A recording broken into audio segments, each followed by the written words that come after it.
Well, hello, everybody. I'm going to go ahead and call this meeting to order. We begin with a moment of silence, followed by the Pledge of Allegiance.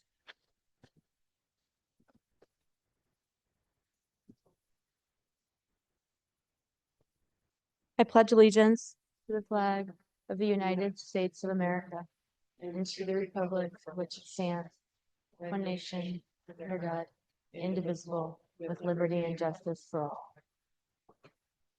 Thanks and welcome, everybody. Great to have you all here tonight. Clerk, will you call the roll? Corliss, Halliburton, Here. Morales, Here. Nash, Here. Stead, Here. Willett, Here. 5 present, 1 absent. Thanks. And now minutes. Madam Mayor, I move approval of the minutes. Oh, sorry, I'm not on mic. Madam Mayor, I move approval of the minutes from the work session and regular meeting on June 2nd, 2026. Second. We have a motion and a second. Clerk? Halliburton, Yes. Morales, Yes. Nash, Yes. Stead, Yes. Willett. Yes. All in favor, motion carries. Thank you. And now, is Cameron LaFrenz here? I don't see her. I have to put before council the reappointment of Cameron LaFrenz to the Arts and History Commission as our student commissioner for a one-year term that expires June 30th, 27.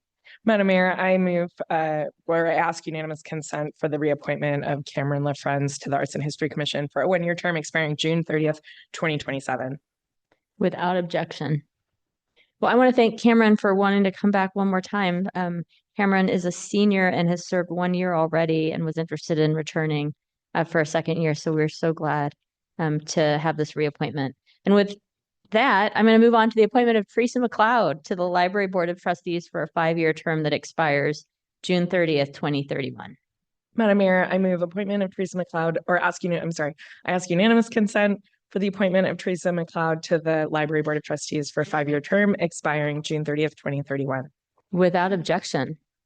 All right, you're official, Teresa. Come on up. I want to say, as we're coming up, first, I would love to hand you this. And there's a letter in here from me. Thank you for your service. Really appreciate it. I was so pleased to see that Teresa was interested and had applied for an appointment to the library board. You've great history with the city and with this community, and really welcome your leadership on that board. Thank you so much. I just want to thank all of you for providing this great opportunity for me. It's hard to believe, but it's been 22 years since I was an employee of the city of Boise. And one of my responsibilities in the mayor's office was to help orchestrate appointments to boards, committees, commissions. And it was one of the best parts of my job. And I thought, gosh, someday I'd like to serve the city in this capacity. And I received an inquiry if this might be something I'd like to do.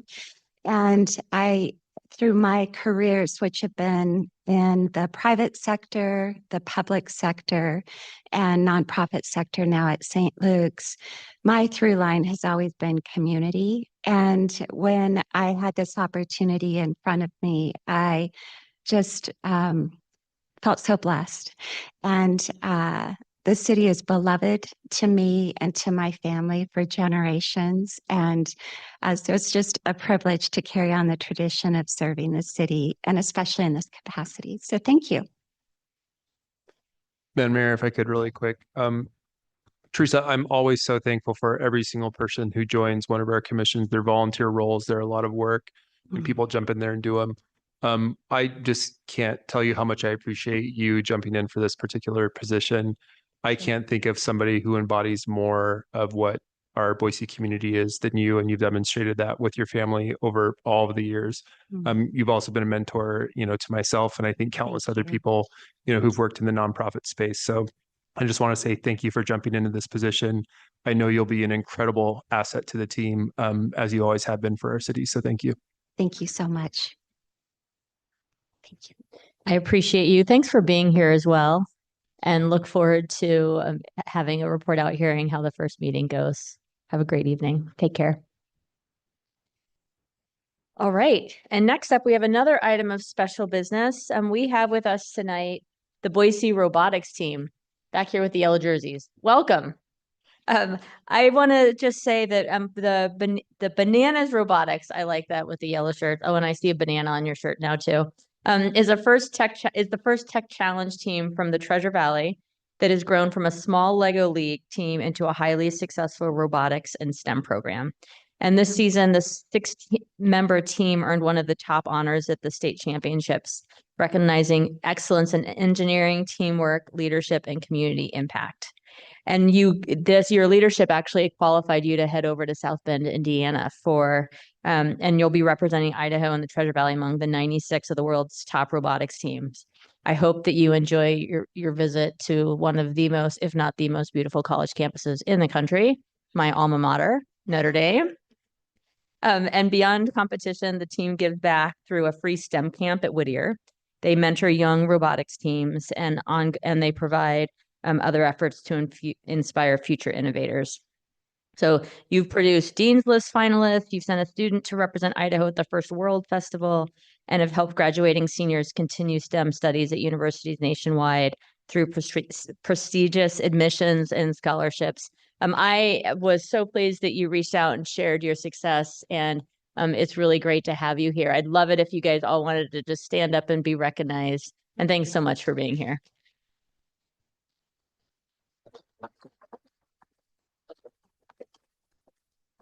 I wish you the best of luck at the tournament this summer. And I have a feeling some other council members have a couple things to say too. Madam Mayor, do we get to see the robot? Oh, that's right. Thank you for reminding me of that. Sorry, I ruined the big reveal. While they're getting organized there, I will just also mention this. I'm so proud of you guys. I'm so excited you're here.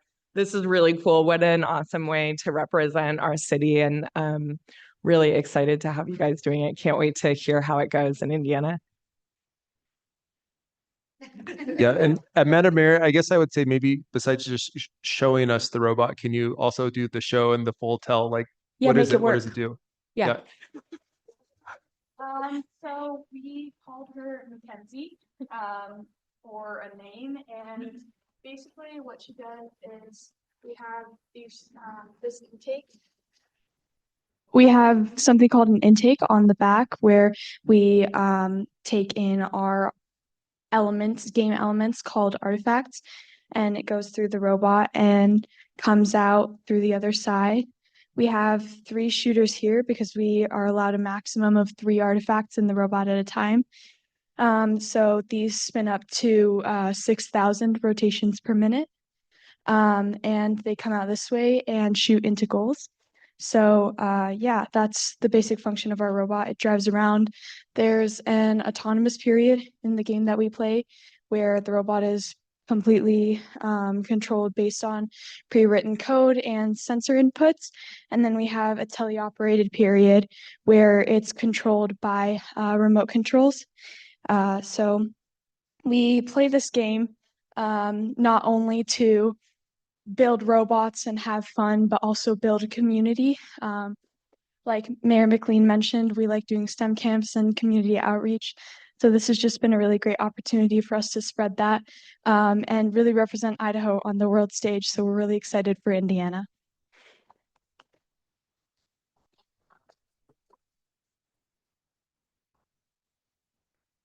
And are you able to turn it on?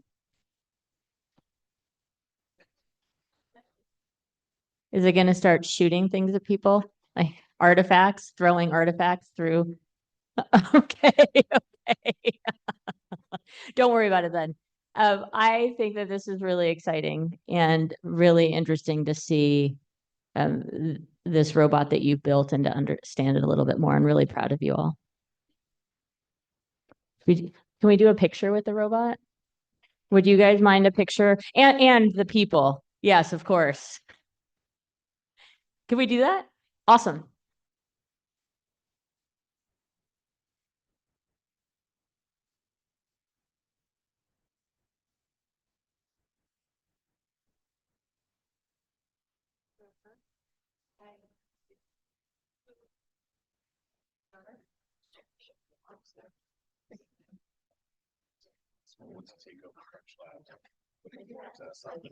Get that relocated to Boise. I saw that in your bio that you want to do that. So. Yeah.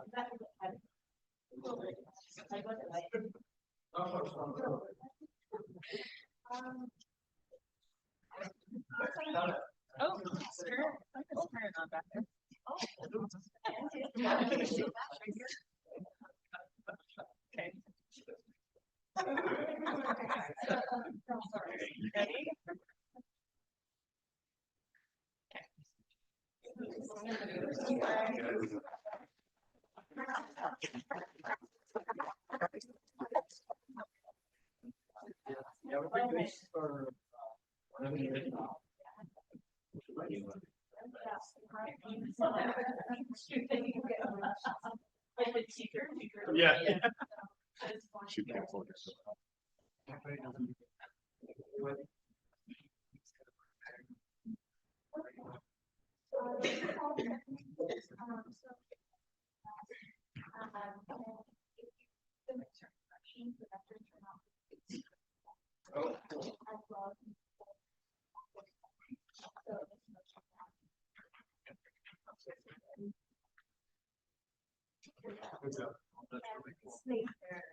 Yeah, we have a vision of how everything works. And bit by bit, this is big. Yeah. Pickleball is. And there are sensors in there that recognize the color of the ball inside. There's a camera that recognizes where it's on the shoe.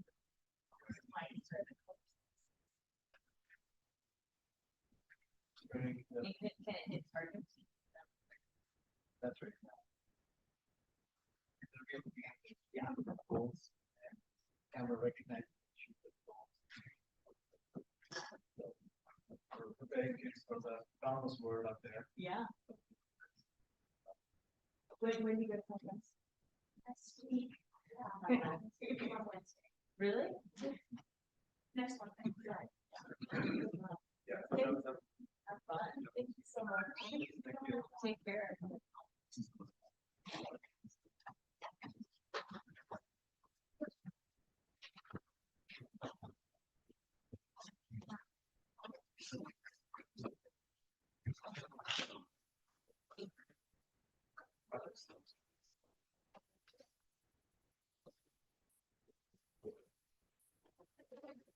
Well, that was awesome. Thank you all, and good luck again. The competition is, they leave next Wednesday for the big competition. So good luck and have fun. Oh yeah, you guys can leave. Thank you. Councilmember Halliburton just reminded me that I do often say that, but I hadn't yet. Don't feel as though you have to stay. You're welcome to stay, but if you're wanting to leave and go do other things, don't feel that you need to stay, because this will be here for a little while. Have fun, everybody. Really nice to see you all. All right, next up we have CUP 2522 and CVI 2528. This is an augmentation of the public record. Before Josh gets started, I want to thank everybody for being here today to revisit the Interfaith Sanctuary CUP. Today, the council will augment the record in CUP 2522 and CVA 2528 and hear testimony from both Interfaith Sanctuary and the Veterans Park Neighborhood Association regarding documents that were previously misfiled. The documents to augment the record were included in council's packets and have been reviewed by the council. And with that, Josh, go ahead and introduce this and kick us off. Thank you, Madam Mayor, members of council. Appreciate it. Before you tonight, as the mayor mentioned, is an agenda item necessary due to a court order to augment the public record regarding council's decision on the conditional use and variance or conditional use permit and variance approvals for Interfaith Sanctuary. I'll provide a brief summary of the application history, describe the augmented information that has been provided in council's packet tonight, and then, as mentioned, the applicant and Veterans Neighborhood Association will have a chance to speak as well. There will not be public testimony taken tonight, and the information to be considered is limited to what was included in the council packet. Yeah, and I want to reiterate that this is a closed record, and the discussion should only and must only pertain to the items that have been provided to augment the record. And again, to clarify that council has those in their packets and so will not be receiving additional information. Thank you, Mayor. Following the approval of the applications, as you know, VPNA filed for judicial review. And as part of that, objected to the public record on file, asserting that some materials submitted to planning staff were not included in the materials presented to City Council. The district court found that materials were omitted and issued an order requiring that the application be remanded to City Council for augmentation of the public record. These materials were omitted as a result of an error that occurred when hyperlinking the documents within the council report. Due to the large size of the submitted materials by VPNA, they could not be hosted within our permitting system and therefore were uploaded to Google Drive and hyperlinked within the council report. An appendix E titled Public Safety Data within the exhibit inadvertently pointed to Appendix D, therefore omitting the materials in Appendix E from the public record. So to remedy this omission, the court order required that the public record be remanded to council and be augmented with the entirety of Exhibit E as presented in your packet tonight. This is specifically pages Bates stamped August or AUG. It seems like it should be August, but AUG-004 to AUG-471. It's worth noting that the record provided to council for the September 2025 hearing exceeded 24,000 pages, and the materials presented tonight for augmentation totals approximately 470 pages.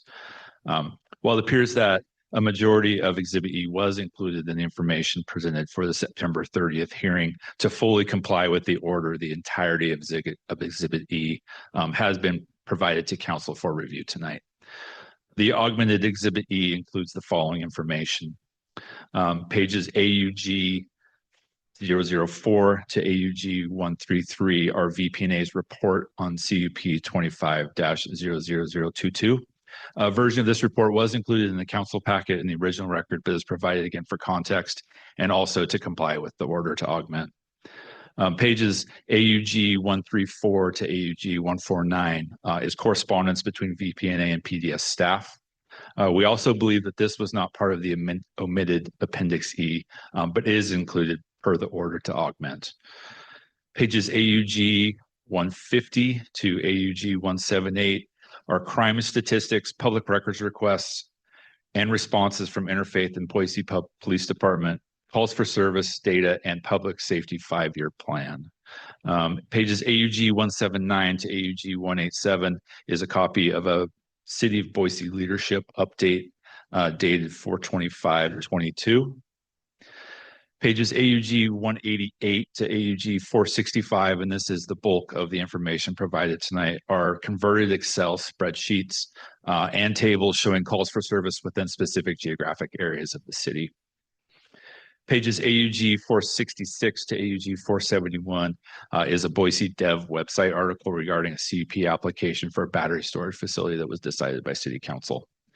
So in summary, council must decide tonight whether the information presented in the packet would lead you to modify your decision on CUP 25-00022 and CVA 25-00028. If you decide not to modify your decision, the action letter dated October 23rd, 2025 stands as the council's final decision. If you decide to modify your decision based on the information presented today, staff will return with a revised decision for council adoption at a later hearing. And with that, I would stand for any questions. All right, thanks, Josh. Okay, we will offer 10 minutes to both the appellant and the applicant. And Josh, do we take the appellant first? Yes. So first we'll hear from the Veterans Park Neighborhood Association.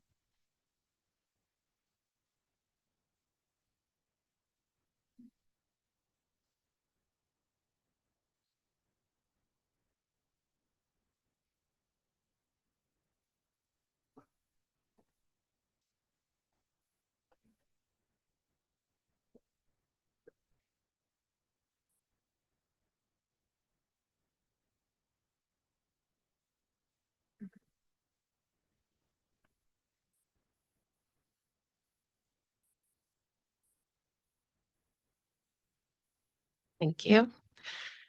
I would just like to open with an objection. I prepared a PowerPoint with the graphs and tables from the omitted data and was told tonight that that would not be admissible and that was not given with advance notice. That is a demonstrative necessary to comply with the court's order, not an additional exhibit. So I will do my best to reference pages throughout your packet. I would recommend opening up that PDF now. And I will be referencing the augmentation page numbers, the AUG dash numbers. I didn't realize that was included in my time. My name is Katie Decker. I'm the president of the VPNA, and my address is 5001 West Waymaster Street. The data, figures, and conclusions that we're discussing today were prepared directly by the Boise Police Department. The bulk of what I'm presenting was prepared internally for Chief Lee's presentation in 2022, but this goes into much more detail than he was able to present. It focused on how historically IFS has impacted the areas around it, and the analog to that is how our neighborhood may be impacted.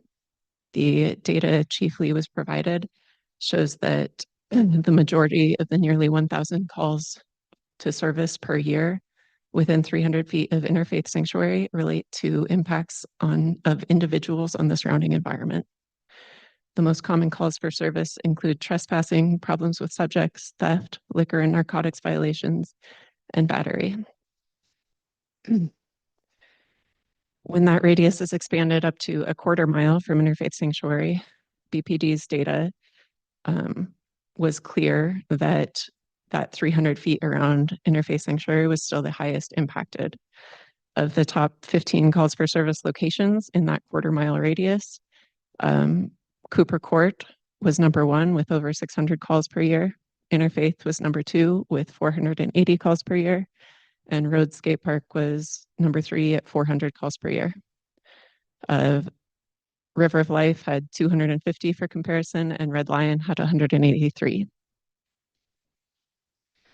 When we dig in a little deeper, we also see that the calls directly to Interfaith Sanctuary were the highest call, repeat call types, or welfare checks, subject in crisis, project with subject, things like that, things like citizen assist. But when you look at the surrounding neighborhood, the calls to Rhodes Skate Park and Cooper Court, you have liquor violation, narcotics violation, check for sleepers, things that are impacting the community. It's not IFS that will see the impacts such as drug and alcohol use for the population they serve, but the area around it. We do also want to note that loitering did not make it to any of the top call reports in these data sets. So the repeal of Boise's loitering ordinance is not expected to significantly change the number of calls associated with interfaith. Now, if you can turn to the graphs on page augmentation 0446 of your packet. This shows BPD comparison of crimes, not calls for service, but crimes to the 300 feet around Interfaith Sanctuary in blue, compared to crimes around the former Salvation Army building on State Street, which is an area that includes naturally affordable housing from 2014 to 2021. There were approximately 2,000 crimes near Interfaith Sanctuary in this period, including 24 to 39 violent crimes per year. In comparison, there were 349 at Salvation Army, ranging from 1 to 9 violent crimes. Page augmentation 0445, the lower left graph in green is the graph that BPD prepared to show the total number of crimes at each of several shelters or housing facilities in 2019 through 2021, respectively. Interfaith at the left had double the number of crimes that the River of Life Men's Shelter had in 2020 and 2021, although Interfaith served more people. The lower barrier population increased the number of crimes. River of Life did have about 40% more crimes than was typical for housing, such as Adair, New Path, and Valor Point. But Interfaith had about 3 times as many as those housing providers. And Women and Children's Alliance and Valor Point, as you know, are in Veterans Park. I don't have a page number for this, but BPD has a summary table related to those graphs. And their notes made before they added interfaith to the graph say River of Life experiences the highest level of total crimes with only the men's demographic. And New Path, which houses mostly single adults, quote, experiences the second highest level of total crimes with highest amount of person crimes, which they use interchangeably as with violent crimes. After they added interfaith to the table, the interfaith had double as many violent crimes as New Path. These findings raise a few troubling points, notably that the CUP does not prevent the State Street location from transitioning to an all-men's shelter in future, which BPD has noted is associated with higher levels of crime. Secondly, New Path provides 41 units of permanent supportive housing, which is the model that Interfaith is emulating in their shelter home, but still has a per person similar rate of violent crime to Interfaith's low barrier shelter. The CUP does not require interfaith guests to utilize this type of service and allows for a much larger population that was present at the time of the compilation of this data set. On augmentation page 0444, BPD does a lot of research into the hotel shelters used during COVID. VPNA pointed out that calls for service to the Red Lion had spiked when interfaith started there, and interfaith pushed back on that during the prior hearings. However, these notes from BPD also show that they came to the conclusion, the same conclusion that VPNA did. Quote, increase in crimes at Red Lion Hotel when interfaith housed people for COVID. Increase in crimes at Riverside Hotel when interfaith housed people for COVID, though this was only a contract from March to July of 2020 and served families. Interestingly, continued increase in crimes at interfaith with offset to population to hotels. So despite the hotel shelters being dedicated to medically fragile and family services, there were still a notable increase in crimes. Again, nothing in the CUP, as of currently approved, requires interfaith to provide a higher level of service or security than they did at the hotel shelters.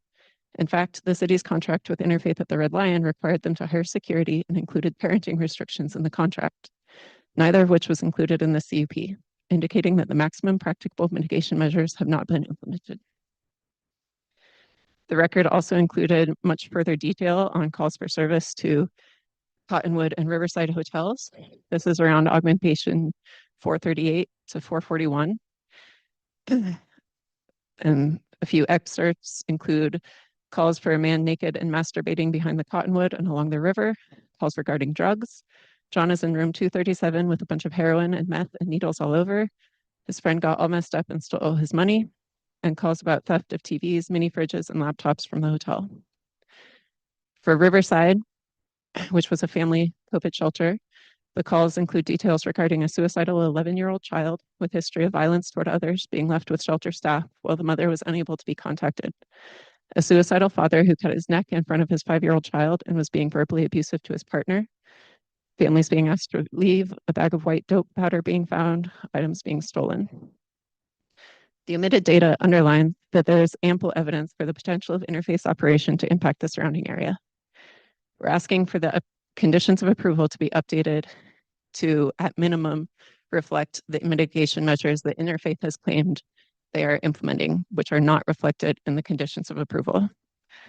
We have included a lot of other mitigation measures previously, but this is the absolute bare minimum.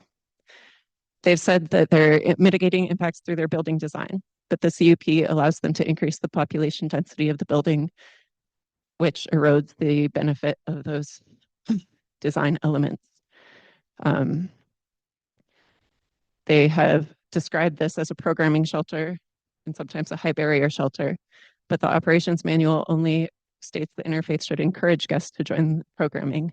Nothing in the written conditions would prevent them from drastically reducing their programming offerings if they met financial constraints or if guests were disinterested. Nothing would prevent it from reverting to an exclusively low barrier shelter, despite the pervasive advertisements of family and medically fragile shelter. We've long requested the wait list, which Interfaith now purports to follow with remote access only.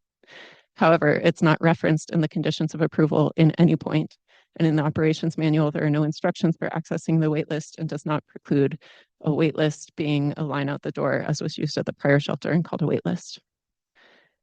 We have prepared a small list of written modifications.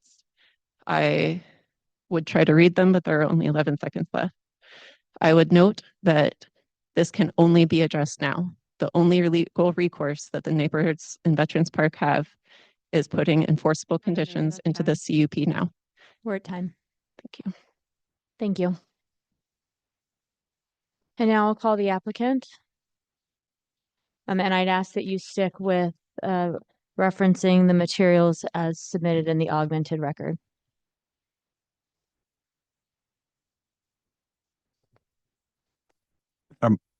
Madam Mayor, members of council, Jeff Wardle. My address is 251 East Front, Suite 310 here in Boise. I'm counsel for Interfaith Sanctuary.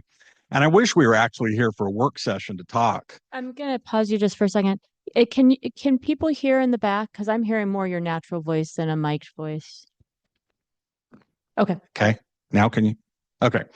So I wish we were here to talk about and have a work session on how things have gone now that we're open, but that's not what this is about. What you just heard is nothing more than an attempt to relitigate issues that you fully vetted when you granted the conditional use permit. Staff did an excellent job of identifying the documents that are before you. And it's important to note that the argument you just heard from VP&A all has to do with this police data. So the question is, yes, approximately 300 pages of spreadsheets did not make it into the hearing. But does that change the finding and determinations that you made? And the answer to that is no. And I wish that it had. I wish that we weren't here having to do this. But a variety of things, as Josh laid out, transpired that caused this to happen. So the court has remanded this to be augmented and for this council to decide whether or not it modifies its decision. Now, when you made your decision in your written reasoned statement, you specifically addressed this at the time. On page 5 of the reasoned statement, you noted the crime data that had been proffered, the concerns that had been articulated by VP&A and public commenters asserted that there will be negative impacts to the surrounding area caused by the shelter home, including increased prevalence of drug and alcohol consumption, violent crime, property crime, diminished property values. And you took that into consideration and you articulated why you didn't accept that argument. You noted that, quote, evidence was submitted showing that the prevalence of violent and drug crimes around the current IFS location on Americana Boulevard and the proposed location on State Street. So you had the information before you. VP&A may not have cited you to a specific spreadsheet, but Ms. Decker and a dozen or more residents that participated in the hearings articulated this and showed slides talking about the crime and the impact and all the things you've heard. Maybe not a specific reference to the lewd and lascivious act behind the Cottonwood Inn, which has absolutely nothing to do with what's before you. But you knew, you heard, you understood, and you adopted conditions related to that because you determined that council finds a number of factors, including facility design and operational characteristics and clustering of homeless service providers at the Americana Boulevard location make a direct comparison between the IFS Americana Boulevard location and the IFS State Street location in opposite. So there's nothing new that you're being asked to evaluate. There is no new crime data. In fact, the supporting materials from Chief Lee testified, and that transcript was included in the record at VP&A's request. VP&A provided you with tens of thousands of pages of documents from our 2021 application and on this application and other items articulating and identifying what these issues and concerns were.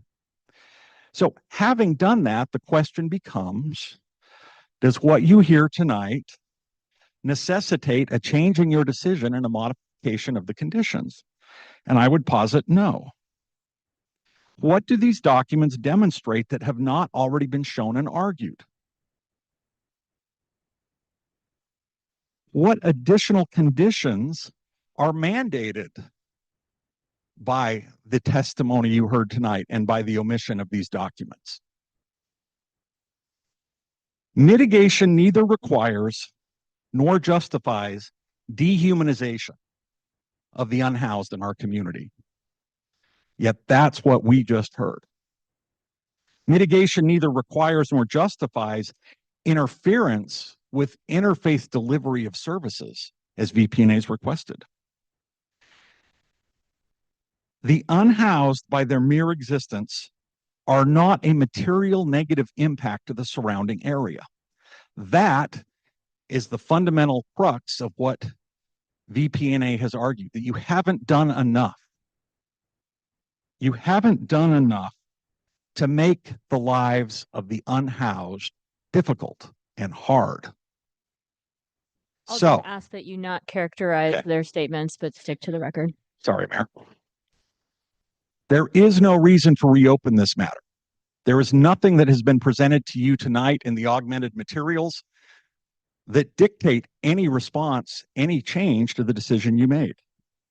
There is no reason to modify the reasoned statement. The fact of the matter is, criminal conditions that criminalize existence do not mitigate adverse negative impacts. And that's what you're being asked to do. So, members of council, I wish, as the applicant, I wish we didn't have this hanging over our heads. I wish that the complete record had been heard. But you heard nothing more tonight from VPNA and the citations they made to the omitted pages than the arguments that were made to the Planning and Zoning Commission and to you. These objections have been fully raised and have been fully vetted. And you're to be commended for the conditions that you imposed that enabled us to move forward, and address the situations that existed. Because why is there crime on Americana? Because this community ghettoized services for the unhoused. That's the problem. It's incredibly difficult to deliver services to the unhoused where we have multiple providers providing different services to different populations.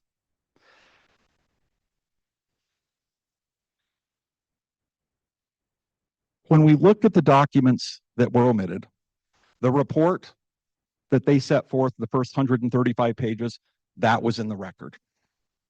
The various emails between VPNA and staff have nothing to do with the conditions you imposed and aren't material to the discussion. The Boise Dev article that's included is not germane to this issue of mitigation. The shoreline crime data was argued by Ms. Decker and by Mr. Zimmerman in their oral and written testimony that was submitted and is in the record. So the real question becomes, what more do these individual line items require? And the answer is nothing. This council did its job. We therefore request that you affirm the decision that you made. There is no reason to reopen this matter, and that you augment the record with these documents, leaving intact the prior approval. Thank you. Thank you. All right, with that, I will close this hearing and this matter is before council. Madam Mayor, I move to affirm the decision of CUP 25-22 and CBA 25-28 dated October 23rd, 2025 without modification. Second. We have a motion and a second discussion. Madam Mayor, Yes. thank you for being here. I have a couple of comments, particularly as the lone dissenter the last time.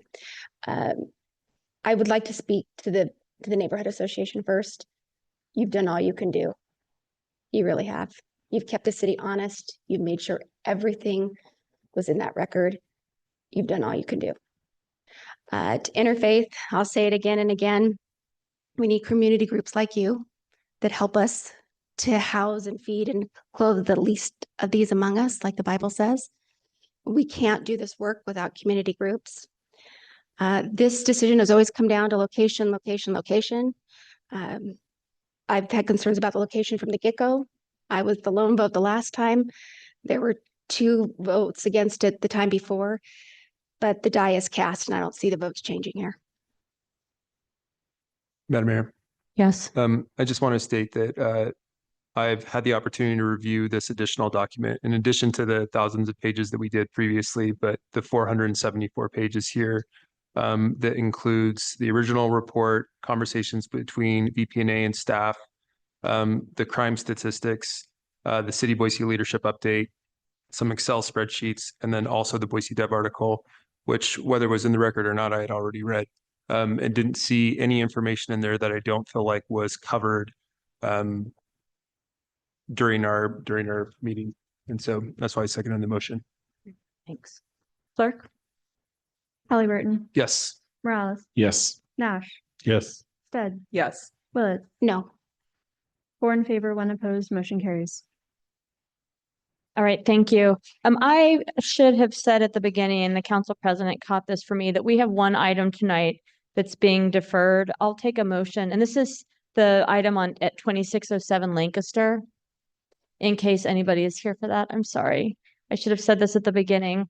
Madam Mayor, I move to defer CIR 25-19 to the June 30th, 2026 City Council hearing. Second. We have a motion, a second. Clerk? Halliburton, Yes. Morales. Yes. Nash, Yes. Stead, Yes. Willetts. No. Oh, yes. All in favor, motion carries. And And then, now we'll take up the consent agenda. Madam Mayor, I move to approve the consent agenda. Second. We have a motion, a second. Clerk? Halliburton, Yes. Morales, Nash, Yes. Stead, Yes. Willetts. Yes. All in favor, motion carries. And now we've got first reading. Getting there. Okay. Madam Mayor, I ask unanimous consent that all ordinances on the first reading be read by name and number, read by number and title only and filed for the second reading calendar. Without objection. ORD 24-26, an ordinance repealing and striking Boise City Code Title I, Chapter 16, entitled Emergency Temporary Suspension and Amendment of Provisions of Boise City Code Title III, Chapter 3, Alcoholic Beverages, Title III, Chapter 4, Sidewalk Cafes, and Title V, Chapter 2, Section 10, Alcohol Open Container, approving by summary of the ordinance and providing an effective date. ORD 25-26, an ordinance CAR 25-00015 for property located at 3412 and 3414 South Lindsay Avenue, amending zoning classifications of the city of Boise City to change the classification of real property, particularly described in Section 1 of this ordinance, and adjacent rights of way from I-1 light industrial to R-2 residential compact, setting forth a reasoned statement in support of such zone change and providing an effective date. Madam Mayor, we have a 2 on third reading. I move that further reading of ORD 19-26 and ORD 20-26 be dispensed with, and the record reflect it has been read, that they've been read the third time in full. Second. We have a motion, a second. Clerk? Halliburton, Yes. Morales, Yes. Nash, Yes. Stead, Yes. Willetts. Yes. All in favor, motion carries. ORD 19-26, an ordinance CAR 25-00017 for property located at 1907 West Jefferson Street, amending zoning classifications of the city of Boise City to change the classification of real property, particularly described in Section 1 of this ordinance and adjacent rights of way from R-2 residential compact and R-3 residential urban to MX-1 mixed use neighborhood, setting forth a reasoned statement in support of such zone change and providing an effective date. ORD 20-26, an ordinance DRH 25-00206, designating the Betty the Washerwoman animatronic sign located at 1504 South Vista Avenue as a local landmark, specifying the waiting period prior to demolition, material alteration, remodeling, or removal of the local landmark, directing written notification to the property owners, directing the city clerk to file the ordinance with the Ada County Recorder's Office, directing the Planning and Development Services Department to notify the Ada County Assessor's Office on behalf of the Historic Preservation Commission and providing an effective date. Madam Mayor, I move that ORD 19-26 be approved. Second. We have a motion, a second. Clerk? Halliburton, Yes. Morales, Yes. Nash, Yes. Stead, Yes. Willetts. Yes. All in favor, motion carries. And Madam Mayor, I move that ORD 20-26 be approved. Second. We have a motion, a second. Clerk? Halliburton, Yes. Morales, Yes. Nash, Yes. Stead, Yes. Willetts. Yes. All in favor, motion carries. Thank you. And now we'll move on to subdivisions. The first one up is SOS 25-7. We've got Matthew Dennis here from the city. The applicant, Stacy Crabtree. Oh, exterior concepts. We don't, is anybody here to testify on this beyond the applicant? We don't expect anybody to be here for this. So what I'll do, if it's all right, is after we hear from staff, I'll see if you're in agreement with the terms and conditions of the staff report. And if you are, we can just move this along. Great. Good evening, Madam Mayor and council members. Thank you. The item before you is a request to vacate 3 plat notes associated with 3 lots generally surrounding 1720 Sendero Way within the Montevideo subdivision number 2 on a total of approximately 0.72 acres in an R1B HSO WUIO zone. The vacation requests are associated with a proposal that includes consolidating the lots shown here outlined in red into 1 lot to accommodate the construction of a new detached garage shown here outlined in black. The site will continue to be accessed from Sendero Drive, a private road from the south with direct lot access to Shaw Mountain Road to the north, remaining prohibited by the subdivision plat note number 2, which is unaffected by this request. Shown here is the subdivision plat recorded in 1980. As you can see, these lots were platted with a different layout than what the applicant currently has in mind, with lots mandated to be HOA owned and or designated as common landscape and or private motor court drive. The HOA currently owns these reference lots and submitted a statement of legal interest with this application, thereby expressing no opposition to the proposal. And just a point of clarification for the record, correspondence was received from today from the applicant that stated that lot B3, which is shown here in red, a very skinny, narrow lot on the western side of the proposal. Although it was included within the application materials, it was not intended to be included with this request. As such, lot B3 will remain as an HOA owned and maintained lot for the purpose of common landscape and will not be included within the forthcoming resolution. In conclusion, the planning team recommends approval of the plat note vacations as shown on this slide, and I will stand for any questions. All right. Looks like there are no questions, and I'll just ask if you're in agreement. Yes. The record will reflect that the applicant agrees with the recommendation. And with that, I'll put this before council.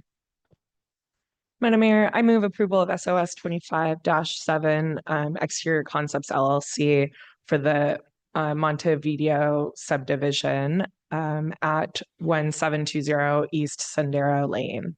Second. We have a motion and a second discussion. Clerk? Halliburton. Yes. Morales. Yes. Nash. Yes. Stead. Yes. Willetts. Yes. All in favor, motion carries. All right. Thank you so much. And now we'll move on to CR 26-4 at 200 North 4th Street. We've got Madison Lockhorn here. The applicant is here. Do we have people from the neighborhood planning on testifying? Right, I've got a couple nods. The neighborhood association? Nope. All right, we'll hear from staff, then the applicant will open up to the public. Good evening, Madam Mayor, members of the council.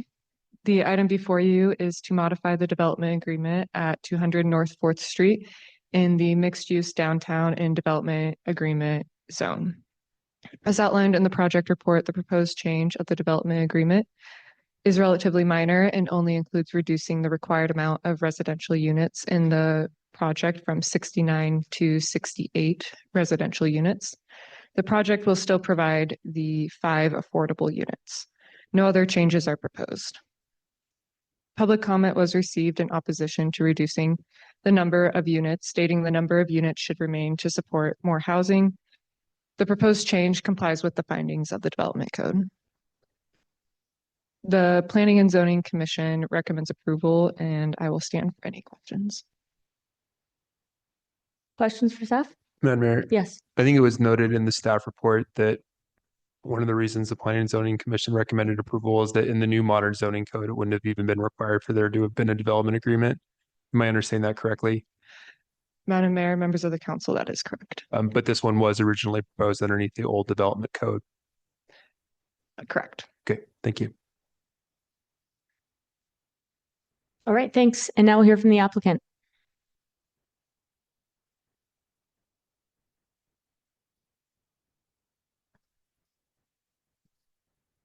Madam Mayor, members of the council, for the record, Ryan Cutler, Chief Development Officer for Allquist Development.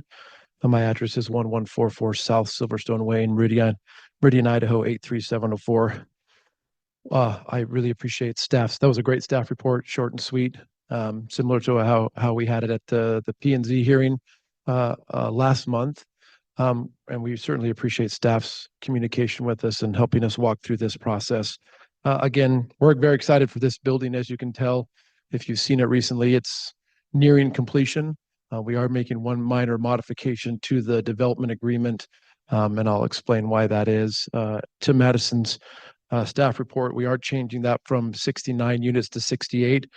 The only reason that is being changed by 1 unit is because we had an individual reserve 2 units that they wanted to convert into 1. So they purchased 2 units, or will be purchasing 2 units, but they want to convert that unit into 1 larger unit.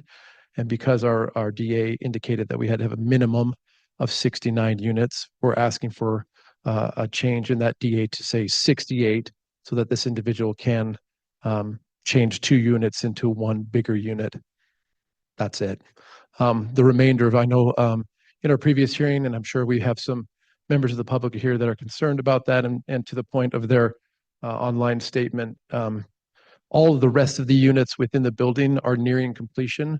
This couldn't be done again without us carrying out and significantly doing damage to already completed units. So we won't be back here doing this anymore. We have stopped all work in units 902 and 903 to be able to accommodate this DA, and we have not done any work in those units until this was completed. And so merely for that fact, we're asking for a change of 1 unit so that 2 units could be converted into 1 for an individual user. I'll stand for any questions. Madam Mayor, Yes. thanks for being here tonight. Do you know about how many of the units have been sold or leased at this point?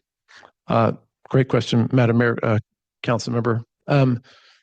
Because it isn't finalized in the DA, the condo plat has not been completed. So technically we can't sell units yet. We've taken some reservations for units that are waiting for the condo plat to be completed once the DA is approved. But we have seen, if I had to guess, we had to see probably reservations of up to 20 units, and we haven't gone out to MLS yet. Great. So this person then is someone who has reserved Correct. 2 units, so hasn't actually purchased them yet. They've No, reserved it. they've for reserved future- it and have shown to us that they have the ability to pay for 2 units. And again, we've stopped that. They will make that official purchase once the condo plat is completed. We haven't put any demising walls or any of the finishes within that unit, anticipating that that person will then make that purchase and we'll convert 2 units into 1. And then can you just explain the second part of the development agreement? There was the 68 unit, but then there was also the 5 residential units that we've got linked to housing choice vouchers. Any changes there? No. It stays the same.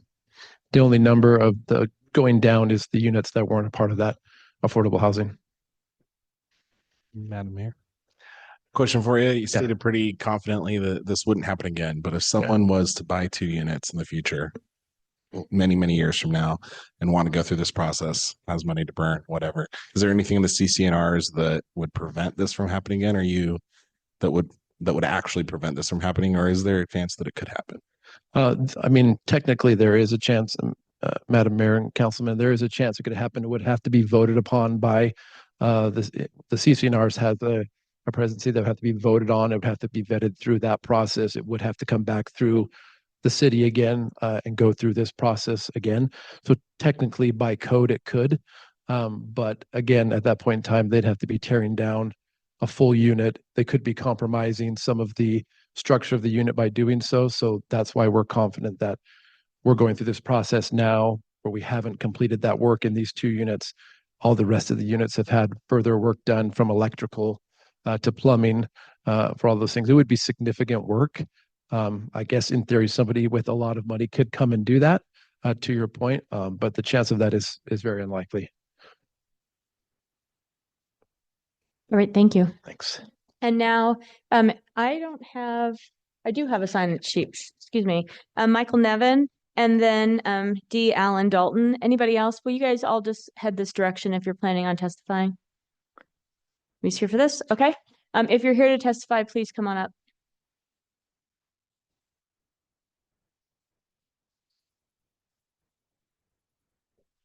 Yeah, you're up. Okay, I'm not D. Allen Dalton or any of the other. No, they're not here, I guess. Okay. So it looks like it's used. Will people raise your hands if you're planning on testifying tonight? Are there any hands raised? I can't see behind them. Okay, great. It's you. Go ahead. Good evening, Mayor, Council. My name is Dan Everhart. I live at 200 North 3rd Street in Boise. You've heard me speak on this particular development before many times. I'm not here to oppose this particular action, although the reduction of housing units in the city is probably not something that we should take too lightly. I'm here concerned about trash, the trash that constantly rains from this construction project, the trash that litters our neighborhood, the trash that clogs our drains, that decorates our historic trees, that finds its way into the flower beds around the historic U.S. Assay Office. How do I know? I pick up that trash daily sometimes. We will have the trash from this building project in our trees, in our flower beds, probably long after the construction project is completed. It's foam, purple foam and yellow foam and white foam. It's thin foam, it's thick foam, it's little pieces of foam, it's big pieces of foam, it's huge sheets of plastic, it's little pieces of paper, it's pieces of paper that are clearly labeled as being part of the construction activities at the building, if anyone were curious as to how we know. Oh, and also, we didn't have the trash littering our neighborhood in this way before this construction project began. It is pernicious, it's constant. It doesn't seem as if there's any interest in the developer or their contractor from taking care of the trash that litters our neighborhood. Some of the trees are so clogged with trash, particularly those that are beneath the building. They will be there forever, I imagine. I'd like to see something done. I don't know if there's anything the council can do to regulate the trash that constantly falls from this building. And I mean constantly falls. Now, just so you know, we have had some big windstorms. It is not just falling in the big windstorms. It falls all day, every day. We watch it from our balcony. We watch it from the street. I pick it up at the assay office flower beds. Is there anything that can be done to get the developer to stop littering the neighborhood and stop clogging the drains and stop damaging the trees that they've been given access to by this development? With that, I'll conclude my remarks. Thanks. Yeah, Madam Mayor, I'm happy to follow up on those things after the application. I don't see those as actually tied to the decision that we're making on this, but can explore what those opportunities and abilities are after the council meeting's over. I'd love to hear it. Great. Thank you. Thanks for letting us know. And I just want to confirm nobody else sitting in this room is here to testify on this item. This is the last item tonight. Okay, great. Okay, just giving you your last chance. With that, I'm going to close the hearing, and this is before council. Madam Mayor, I move to approve CAR 26-4, the development agreement modification at 200 North 4th Street. Second. We have a motion and a second discussion.